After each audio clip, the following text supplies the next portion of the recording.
Hello my dear friends, आप सभी का स्वागत है हमारे अपने YouTube channel the special field में। साथियों, इस वीडियो में आज हम बात कर रहे होंगे कुछ असिस्टिव डिवाइसेस फॉर ब्लाइंड के बारे में, अर्थात दृष्टिहीनों के लिए कुछ ऐसे उपकरण जिनके माध्यम से वो शिक्षण प्रशिक्षण की प्रक्रिया को पूरा करते हैं। इसके पहले भी आप लोगों को एक वीडियो दिया गया है जिसमें सभी डिवाइसेस के बारे में ही चर्चा की गई है। इसमें भी आप लोगों को डिवाइसेस के बारे में ही जानकारी दी जाएगी।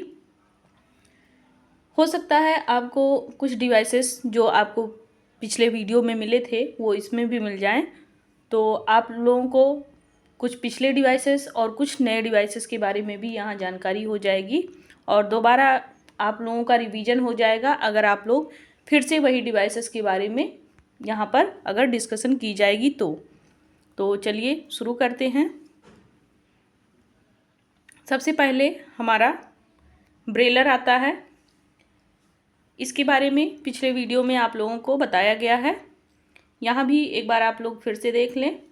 ब्रेलर जो मशीन होती है ये ब्रेल पेपर को 1 बाय 1 करके इस पे लिखा जाता है और जब इस पे लिखा जाता है तो उससे एक ही प्रति प्राप्त होता है। अर्थात जब इस पे हम लिखते हैं तो उससे केवल एक पेपर ही हमको मिलता है, उसकी अलग कॉपी हमें नहीं मिलती है। इसमें ब्रेलर में आपके 7 बटन लगे होते हैं, 9 बटन लगे होते हैं। 9 बटन में आपके अलग अलग कार्य होते हैं। जैसे कि आप देख सकते हैं कि यहाँ पर आपके 6 बटन हैं, 3 इधर से, 3 इधर से और 3 इधर से, यानी कि 3 दाएं तरफ 3 बाएं तरफ। तो इन 6 बटनों से आपके जो ब्रेल डॉट्स होते हैं उसको उभारे जाते हैं। इसके साथ ही आप देख सकते हैं बीचों बीच आपके एक बड़ी बटन होती है, ये स्पेस बार होती है। जब लिख रहे होते हैं तो उन अक्षरों के बीच में जो हम स्पेस देते हैं वो जो स्पेस देते हैं इस बड़ी बटन के द्वारा ही देते हैं। तो ये एक बड़ा बटन होता है जिससे हम जो उपयोग करते हैं वो अंगूठे का उपयोग वहाँ पे करते हैं, अंगूठे के माध्यम से ही स्पेस लगाते हैं। नेक्स्ट आप बटन देखेंगे, ये इसको जो हम उपयोग करते हैं यहाँ पर शब्दों को ऊपर नीचे करने के लिए, लेफ़्ट राइट करने के लिए। और इसके बाद एक और लगा होता है जिस लाइन चेंजर, जिससे हम कोई पैराग्राफ अगर लिख रहे हैं फिर उसके बाद दूसरा पैराग्राफ लिखना है या दूसरी लाइन में हमें जाना है तो उसके लिए हम दूसरी बटन का यूज करते हैं। अगर इसको हम दबाते हैं तो फिर हम दूसरे लाइन में चले जाते हैं, अर्थात हम लाइन चेंज कर लेते हैं। तो ये ब्रेलर मशीन है जिसमें 9 बटन लगे होते हैं और 9 बटनों के माध्यम से इस पर लिखने का कार्य होता है। इस पे जब लिखा जाता है तो एक पेपर एक बार में ही तैयार होता है। अगला है आपका ब्रेल डूडल। ब्रेल डूडल क्या है? इसके माध्यम से जो डॉट्स होते हैं उनको उभार उभार करके यहाँ पे आर्ट बनाया जाता है। यहाँ आप देख सकते हैं घर बनाया गया है, एच बनाया गया है, उसके बाद ब्रेल में लिखा भी गया है। तो इस तरीके से आप देख सकते हैं कि जो ब्रेल डूडल होता है ये बच्चे इस पे आर्ट करते हैं और इसको भी स्मार्ट डिवाइस के नाम से भी जाना जाता है। इसमें साइंस, मैथ, इन सभी चीज़ों को इस पे हल किया जाता है। इसके साथ साथ इस पे आर्ट भी बनाया जाता है और ये एक तरीके से इस पे उपयोग करके फिर से इसको दोबारा उपयोग कर सकते हैं। नेक्स्ट है आपका स्क्रीन रीडर। स्क्रीन रीडर क्या होता है? स्क्रीन रीडर एक सॉफ्टवेयर प्रोग्राम होता है जो कंप्यूटर स्क्रीन को पढ़ता है। ये जो भी कुछ लिखा होता है वो उस चीज़ को पढ़ करके ये शब्दों में बयां करता है, अर्थात ये उस चीज़ को स्वयं पढ़ता है। स्क्रीन रीडर का उपयोग वेबसाइटों, सॉफ्टवेयर और दस्तावेजों के साथ में नेविगेट और बातचीत के लिए भी किया जाता है। लोकप्रिय स्क्रीन रीडर के उदाहरणों में जॉस, NVDA और वॉइस ओवर इसमें शामिल होता है। तो इसमें जो स्क्रीन रीडर में आपके उपयोग किए जाते हैं उसमें एक आपका होता है जॉस, एक NVDA और वॉइस ओवर टॉल्क बार। ये शामिल होते हैं। इनके माध्यम से स्क्रीन पर जो कुछ भी लिखा हुआ होता है उस सभी चीज़ों को ये बोल करके पढ़ता है और जो दृष्टिहीन लोग होते हैं उसको ध्यान से सुनते हैं और उसके माध्यम से अपनी पढ़ाई की प्रक्रिया पूरी करते हैं। नेक्स्ट है आपका रिफ्रेशेबल ब्रेल डिस्प्ले। तो रिफ्रेशेबल ब्रेल डिस्प्ले क्या होता है? इसके माध्यम से कंप्यूटर स्क्रीन से ब्रेल वर्डों में जो पाठ का अनुवाद करते हैं ये इसी के माध्यम से करते हैं। इसमें स्पर्श के द्वारा इसको पढ़ा जाता है। जो भी पाठ प्रिंट में होते हैं ये उसका वहाँ पे अनुवाद कर देता है। और रिफ्रेशेबल ब्रेल डिस्प्ले का उपयोग दस्तावेजों, ईमेल पढ़ने और यहाँ तक कि कंप्यूटर के साथ नेविगेट करने और बातचीत करने के लिए भी इसको शामिल किया जाता है। अर्थात कंप्यूटर पे कोई कार्य करना है तो वहाँ पर आप रिफ्रेशेबल ब्रेल डिस्प्ले का उपयोग कर सकते हैं। नेक्स्ट है टॉकिंग बुक। टॉकिंग बुक क्या होता है? टॉकिंग बुक एक पुस्तक का रिकॉर्ड किया गया हुआ ऑडियो संस्करण होता है। जैसे कि अभी आप लोग जो पढ़ रहे हैं ये वीडियो भी एक तरीके से रिकॉर्ड है। और जब आप इसको ऑन करते हैं तो फिर जैसे मैं पढ़ा रही हूँ ये सभी मेरी आवाज़ आपके कानों तक पहुँचती है, आप सुनते हैं और उस चीज़ को समझते हैं। तो वैसे ही ये टॉकिंग बुक भी होता है। ये एक तरीके से जो पुस्तक होती है उसको पूरा ये रिकॉर्ड कर देता है और उसी रिकॉर्ड के माध्यम से उसकी एक जैसे सीडी तैयार कर दी जाए या फिर उसका ऑडियो तैयार कर दिया जाए पूरा, तो उसको डाउनलोड करके फिर ऑर्डर किया जाता है। और ऑर्डर पे ही वो सारी चीज़ें आप दृष्टिहीन जो व्यक्ति होते हैं अर्थात जो ब्लाइंडनेस की कैटेगरी में व्यक्ति या बालक आते हैं वे जब उसको ऑर्डर करते हैं तब उनको वो सारी चीज़ें प्रोवाइड कराई जाती हैं और उसी के माध्यम से वे पुस्तकों को पढ़ना या साहित्यों को पढ़ना या उपन्यास को पढ़ना, इन सभी चीज़ों में अगर उनकी रुचि है कि वो पुस्तक पढ़ना पसंद करते हैं तो फिर वे अच्छे से इसका आनंद ले सकते हैं। अर्थात वो ऑडियो के माध्यम से सारी चीज़ें सुन करके पुस्तक पढ़ने का पूरा आनंद वहाँ पर उठा सकते हैं। जैसे अभी आप लोग एक पॉकेट एफएम का नाम आप लोगों ने सुना है या कुकू एफएम, तो उसके माध्यम से विभिन्न प्रकार की कहानियाँ ऑडियो के रूप में आप लोग सुनते हैं। उसमें वीडियो नहीं होता है तो ऑडियो के माध्यम से आप उस चीज़ को देखते हैं, सुनते हैं, दोनों प्रक्रिया कर रहे होते हैं क्योंकि आपकी आंखें सलामत हैं। लेकिन अगर उसे कोई दृष्टिहीन व्यक्ति यूज करे तो क्या करेगा? उसको देख तो सकता नहीं है क्योंकि उसमें वीडियो वैसे भी नहीं है। आप भी देखेंगे तो एक ही चीज़ को देख करके बोर हो जाएंगे, लेकिन वो देख भी नहीं सकते हैं उसको भी, तो वो उस कहानी को सुन करके उसका पूरा आनंद ले सकते हैं। आगे है आपका ऑडियो डिस्क्रिप्शन। ऑडियो डिस्क्रिप्शन क्या है? ऑडियो विवरण का एक ऐसा सेवा होता है जो दृष्टिहीन लोगों के लिए फिल्मों, टीवी शो और अन्य मीडिया में जो दृश्य दिखाए जाते हैं उन सभी का ये मौखिक वर्णन करता है। अर्थात जो भी मूवी होती है या फिर जो सीरियल्स वगैरह आते हैं, अर्थात मीडिया से संबंधित कोई भी चीज़ हो, वो ऑडियो जो डिस्क्रिप्शंस होता है ये उस चीज़ को मौखिक रूप से सुनाता है। अर्थात ऑडियो के माध्यम से ही ये सारी चीज़ें बच्चे सुन करके उस चीज़ को जानते हैं। ये आमतौर पर एक अलग ऑडियो ट्रैक होता है जिसे प्रोग्राम या मूवी के नियमित ऑडियो ट्रैक के साथ प्ले कर दिया जाता है और ये कार्यों, पात्रों, दृश्यों और अन्य दृश्य तत्वों का जो विवरण होता है वो सभी डिटेल में बताता है और कहानी को समझाने का ये एक तरीके से महत्वपूर्ण ऑडियो डिस्क्रिप्शन इसमें शामिल होता है, जिसके माध्यम से जो दृष्टिहीन लोग होते हैं वे कोई भी चाहे फिल्म जो जैसे हम देखते हैं उसको ये सुन करके जानते हैं। ऑडियो विवरण एक महत्वपूर्ण सुविधा भी होती है जो दृश्य हानि वाले लोगों को फिल्मों, टीवी शो या अन्य मीडिया का पूरी तरीके से अनुभव ये देता है और उसमें उनके आनंद को बनाए रखता है और ये भी सुनिश्चित करने में मदद करता है कि किसी के पास मनोरंजन और जानकारी सभी के पास समान तरीके से पहुंच सके। जैसे जो लोग देख करके उस जानकारी को हासिल करते हैं, तो ऐसे बच्चे जो देख नहीं पा रहे हैं उस चीज़ को सुन करके सारी जानकारी हासिल रखें।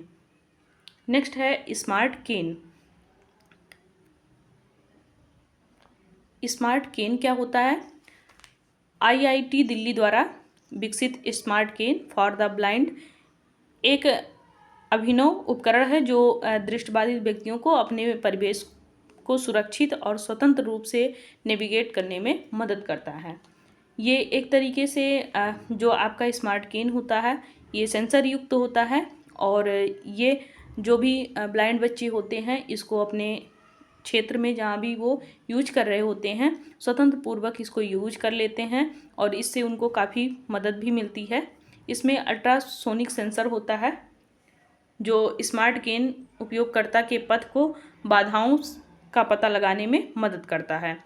इसमें जो सेंसर होते हैं वो अल्ट्रासोनिक सेंसर होते हैं जिनका उपयोग ये होता है कि ये सामने वाले जो बाधाएं होती हैं या सामने कोई भी ऐसी बाधा है जो उस दृष्टिहीन व्यक्ति को चोट पहुंचा दे या फिर उसके लिए बाधा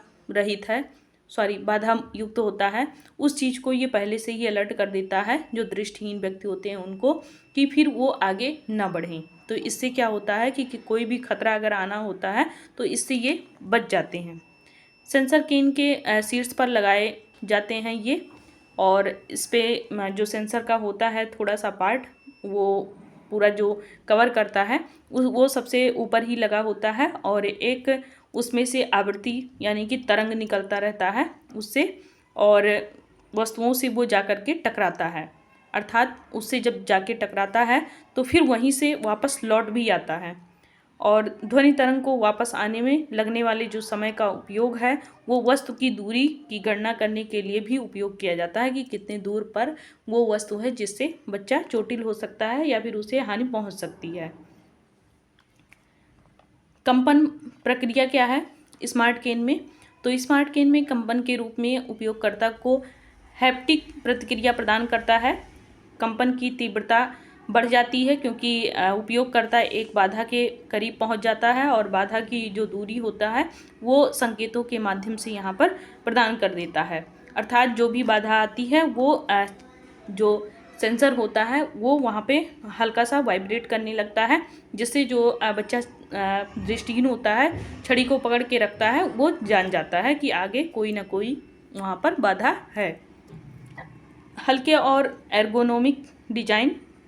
स्मार्ट केन को हल्के और संभालने में आसान होने के लिए डिज़ाइन किया जाता है। इसमें एक आरामदायक पकड़ और एक फोल्डेबल डिज़ाइन होती है जिसमें उपयोग में नहीं होने पर इसे ले जाना आसान हो जाता है। अर्थात ये जो छड़ी होती है ये एक तरीके से कह लीजिए कि एक होती है छड़ी जो लंबी ही होती है, उसको फोल्ड नहीं कर सकते हैं, लेकिन इस छड़ी को हम 3 भागों में तोड़ करके इसको हम फोल्ड कर लेते हैं, तो फिर इसको हम कहीं भी लेकर आ जा सकते भी हैं। जितना हमें यूज करना है उतना हम इस चीज़ को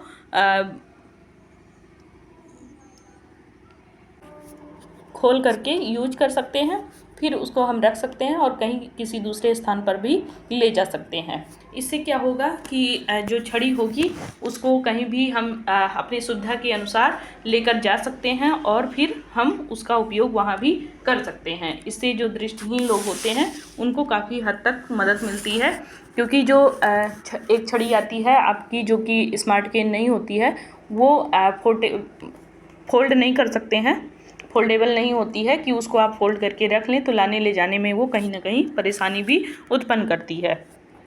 इसमें एक बैटरी लगा होता है और जिसमें उपयोगकर्ता जो होता है वो बैटरी ख़त्म करने पर इसको फिर चार्ज करता है, और चार्ज जब कर लेता है तो फिर उसी से ऑन ऑफ करता है। उसमें एक बटन भी लगा होता है, उसी से ऑन ऑफ करके ये जो भी बाधा होती है उसके संपर्क में जब भी आता है तो इसको पहले से ही वाइब्रेट हो जाता है, वहाँ पे तरंगे निकलने लगती हैं, वो टकराती हैं, फिर जो भी यूज कर रहा होता है उसको पता चल जाता है कि सामने कुछ ना कुछ बाधा आ गई है, तो हमें यहीं पे रुक जाना चाहिए या अपना रास्ता बदल लेना चाहिए। नेक्स्ट है इलेक्ट्रॉनिक्स बुक। इलेक्ट्रॉनिक्स बुक क्या है? दृष्टिहीन दिव्यांगों के लिए इलेक्ट्रॉनिक्स किताबें, जिन्हें सुलभ या डिजिटल ब्रेल पुस्तकों के रूप में भी जाना जाता है, पुस्तकों के इलेक्ट्रॉनिक संस्करण हैं जो विशेष रूप से दृष्टिबाधित व्यक्तियों के लिए डिजाइन किए गए हैं। ये किताबें आमतौर पर ब्रेल या ऑडियो में उपलब्ध होती हैं और विशेष उपकरणों या सॉफ्टवेयर का उपयोग करके इसको एक्सेस किया जाता है। इसमें सुलभता क्या है? ब्रेल डिस्प्ले का उपयोग करके इसको पढ़ा जाता है। स्क्रीन रीडर या टेक्स्ट टू स्पीच सॉफ्टवेयर का उपयोग करके इसको सुना भी जा सकता है, अर्थात इसको हम स्क्रीन रीडर के माध्यम से भी पढ़ सकते हैं और उसके बाद टेक्स्ट टू स्पीच सॉफ्टवेयर के माध्यम से हम इसको सुन सकते हैं और इससे फिर हम अपना पढ़ाई आगे जारी कर सकते हैं। पोर्टेबिलिटी क्या है? इसमें पारंपरिक ई बुक की तरह नेत्रहीनों के लिए इलेक्ट्रॉनिक्स पुस्तकों को स्मार्टफोन, टैबलेट या समर्पित ब्रेल रीडर जैसे इलेक्ट्रॉनिक्स उपकरणों पर संग्रहित किया जाता है, जिससे वे अत्यधिक पोर्टेबल हो जाते हैं। और नेविगेशन का मतलब क्या होता है कि दृष्टिहीनों के लिए कई इलेक्ट्रॉनिक्स पुस्तकें और उन विशेषताओं के साथ में डिज़ाइन की गई होती हैं जो पाठ के माध्यम से नेविगेट करना आसान हो जाती हैं, जैसे उसका शीर्षक या पाठ संख्या या सामग्री या तालिका, इन सभी चीज़ों के बारे में अगर जानना है तो फिर वो नेविगेशन के माध्यम से हम अच्छे से जान सकते हैं। अनुकूलन क्या होता है इसमें? अनुकूलन कई इलेक्ट्रॉनिक्स जो बुक होते हैं उसमें प्लेटफॉर्म अनुकूलन सुविधाएं प्रदान करते हैं, जो उपयोगकर्ता जो होता है उसको अपनी वरीयता के अनुसार उसको फॉन्ट आकार जो होता है उसका, या टाइपफेस या पृष्ठभूमि उसका जो कलर होता है उसको समायोजित करने में ये काफ़ी हद तक सफल होते हैं। लागत क्या आती है कि नेत्रहीनों के लिए जो इलेक्ट्रॉनिक्स किताबें होती हैं अक्सर पारंपरिक ब्रेल या ऑडियो पुस्तकों की तुलना में सस्ती होती हैं, जिससे उन्हें दृष्टिबाधित व्यक्तियों के लिए अधिक किफ़ायती व ये अच्छा विकल्प भी बन गया है कि ये काफ़ी कम खर्चीला भी होता है और इसके साथ साथ काफ़ी ये नॉलेज देने वाला होता है। अगला है आपका इलेक्ट्रॉनिक मैग्नीफायर। इलेक्ट्रॉनिक मैग्नीफायर क्या होता है? ये आवर्धक मैग्नीफायर, आवर्धक लेंस जिसको बोलते हैं, इलेक्ट्रॉनिक आवर्धक मैग्नीफायर। इलेक्ट्रॉनिक आवर्धक हेल्ड डिवाइस है, अर्थात इसमें एक हैंडल बना होता है जो मुद्रित पाठ को पढ़ाते हैं, जिससे कम दृष्टि वाले जो व्यक्ति होते हैं किताबों के ऊपर इसको चलाते रहते हैं। उससे जो वहाँ पे लिखा हुआ होता है वो काफ़ी बड़े आकार में दिखता है और उसी के माध्यम से फिर ये पढ़ना लिखना अच्छे से सीखते हैं, क्योंकि जो आवर्धक लेंस होता है वो जब हम जहाँ पे अक्षर लिखे होते हैं वहाँ पर रखते हैं तो फिर वहाँ वो अक्षर बड़े बड़े दिखने लगते हैं और जो थोड़ा सा कम देख पाते हैं वे बच्चे उसको अच्छे से देख लेते हैं। आगे बात करेंगे स्मार्ट ग्लासेस। स्मार्ट ग्लासेस का मतलब क्या है? स्मार्ट जो ग्लास होता है ये आसपास के वातावरण का पता लगाने और उसके बारे में जानकारी हासिल करने और कैमरों और सेंसर का उपयोग करते हैं इसके माध्यम से। फिर जो दृष्टिबाधित लोग होते हैं ये अपने परिवेश को कैसे, वहाँ पर क्या चीज़ें हैं, क्या नहीं है, क्या बाधा उत्पन्न हो रही है, इन सभी को जानने के लिए ये स्मार्ट ग्लासेस का उपयोग करते हैं। और इसमें ऑडियो संकेत भी होता है। जब इसको ये लगा लेते हैं तो वहाँ का जो वातावरण होता है वो पूरा एनालिसिस हो जाता है और जो भी चीज़ें वहाँ पर उनको खतरनाक लगता है वो उन सभी के बारे में ये थोड़ा सा वहाँ पर वाइब्रेट करने लगता है, अर्थात उनको एक तरीके से सेंस युक्त कर देता है कि जो लगाया रहता है उसको पता चल जाता है आगे खतरा है। नेक्स्ट है आपका मोबाइल ऐप्स। स्मार्टफोन और टैबलेट के लिए कई ऐप भी उपलब्ध हो गए हैं जो दृष्टिहीन व्यक्ति हैं उनके लिए काफ़ी ये मदद भी करता है। उदाहरण के लिए अगर हम बात करें तो बी माई आइज ये एक तरीके का ऐप है जो दृष्टिहीनों को इससे जोड़ता है और दृष्टिहीन या दृष्टिबाधित जो हैं वो लेबल पढ़ने या वस्तुओं को का मतलब यहाँ पे पहचान करने या जैसे कार्यों को करने में उनको दिक्कत आ रही है तो उसमें इनको इससे सहायता मिल जाती है। सीइंग AI ऐप वास्तविक समय में वस्तुओं, लोगों और पाठों को पहचानने और वर्णन करने के लिए ये आर्टिफिशियल इंटेलिजेंस का इसमें उपयोग किया जाता है। मैग्निफिकेशन सॉफ्टवेयर, इसके बारे में जानते हैं। मैग्निफिकेशन सॉफ्टवेयर क्या होता है?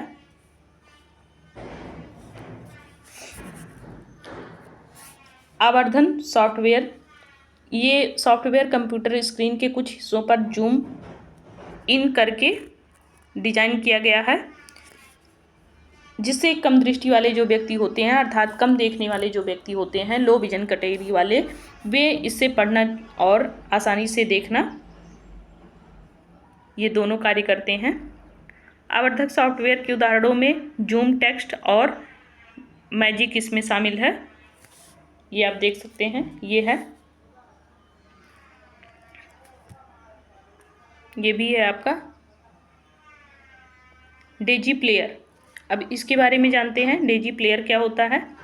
डेजी प्लेयर एक विशेष उपकरण होता है जिसे डिजिटल टॉकिंग बुक्स या इलेक्ट्रॉनिक बुक्स पढ़ने के लिए डिजाइन किया गया है।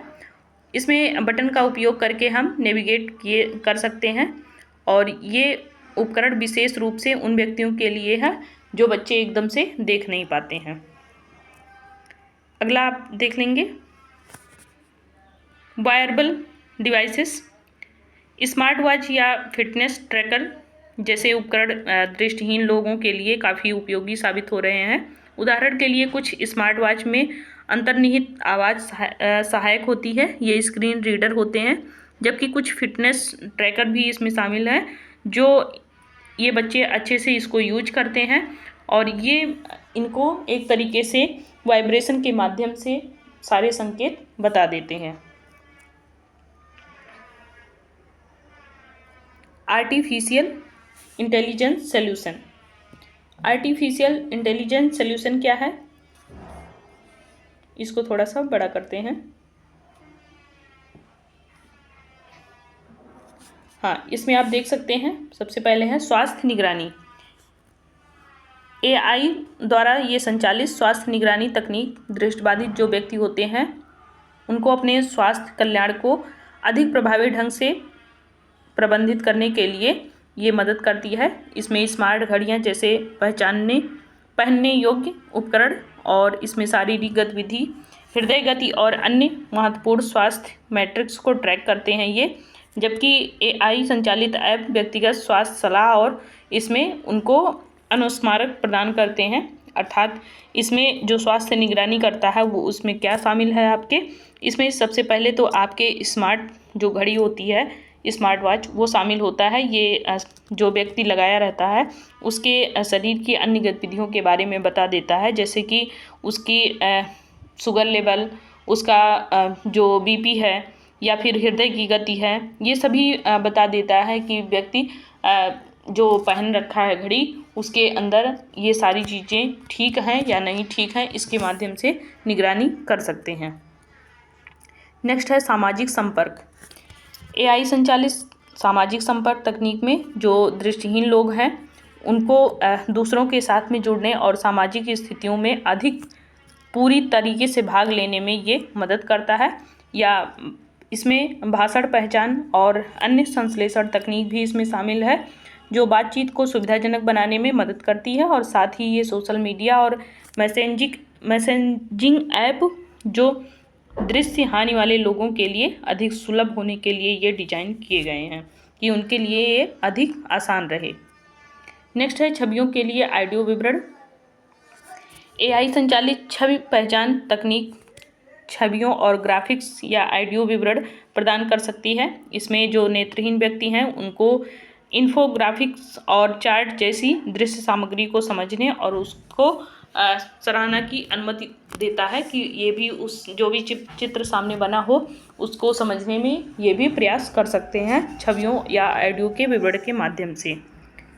नेक्स्ट है इसमें आपके artificial intelligence based solution for blind. तो दस्तावेज नेविगेशन क्या है? AI संचालित दस्तावेज नेविगेशन जो दृष्टिहीन व्यक्ति होते हैं उनको PDF पढ़ने या पुस्तक जैसे डिजिटल दस्तावेजों के माध्यम से पढ़ने और उसको समझने में कहीं ना कहीं मदद करता है। यह जो तकनीक है ये दस्तावेज के शीर्षकों की पहचान करने के लिए और इसमें OCR और प्राकृतिक भाषा प्रसंस्करण का ये उपयोग करती है। इसमें ऑडियो संकेत और इसमें नेविगेशन करने में सहायता प्रदान करती है। चेहरे की भावना का पहचान करना। AI संचालित चेहरे की भावना का पहचान जो दृष्टिहीन व्यक्तियों को उनके लोगों की भावनाओं को पहचानने में मदद करती है। अर्थात दृष्टिहीन व्यक्तियों से जो कोई बात कर रहा होता है तो सामने वाले की क्या भावना है, इसको ये पहचान करने में मदद करता है। इसके साथ ही ये चेहरे के हाव भाव का भी उस व्यक्ति को जो दृष्टिहीन होता है उसको पूरा विवरण देता है।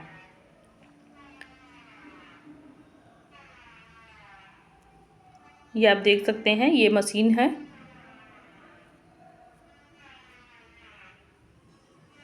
इसके माध्यम से जो भी सामने बातचीत कर रहा होता है उसके चेहरे की जो भावनात्मक स्थिति होती है, इसको ऑडियो के माध्यम से उस व्यक्ति को वहाँ पर इंडिकेट करता रहता है।